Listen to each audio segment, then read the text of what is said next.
షిరిడి సాయి.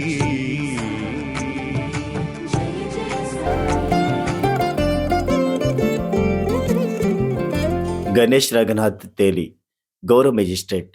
అతడు ఠానాలోని బొంబాయి రోడ్డులో నివాసం ఉండేవాడు. ఇతడు సాయిబాబాతో తనకున్న అనుభవాలను 1936 డిసెంబర్ 13న శ్రీ బివి నరసింహస్వామి గారికి తెలియజేయడం జరిగింది. దానికి సంబంధించిన విషయాల్ని ఈరోజు విందాం.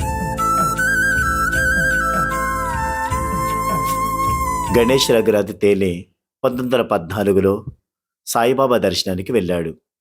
అప్పుడు బాబా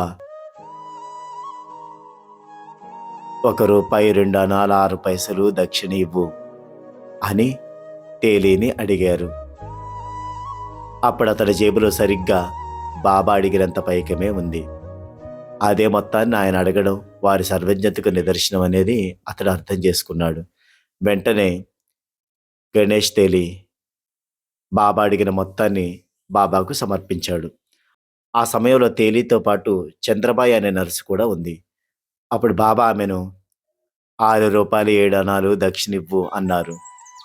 ఆశ్చర్యంగా ఆమె వద్దనున్న మొత్తం కూడా అదే. ఆమె కూడా ఆ మొత్తాన్ని బాబాకు దక్షిణగా ఇచ్చింది. ఆ తర్వాత తేలి, అదేవిధంగా నర్సు, వాళ్ళ కుటుంబ సభ్యులందరూ కూడా అదే రోజు షిరిడి నుండి తిరిగి ప్రయాణం అవడానికి బాబాను అనుమతి కోరారు.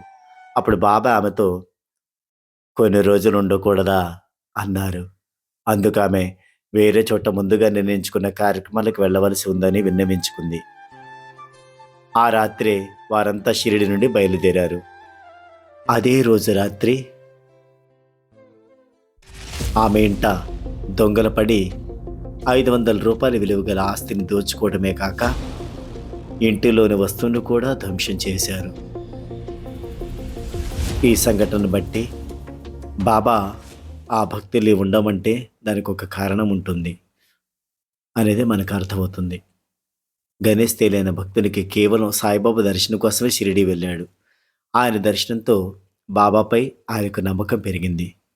అది ఆయనకి చాలు అని అనుకున్నాడు. అయితే గణేష్ మహారాజ్ తేలికి షిరిడి నుండి వచ్చిన తర్వాత సంవత్సరంలోపే అతని కొడుకు పుట్టాడు. వాడి పేరు నాను అని పెట్టాడు.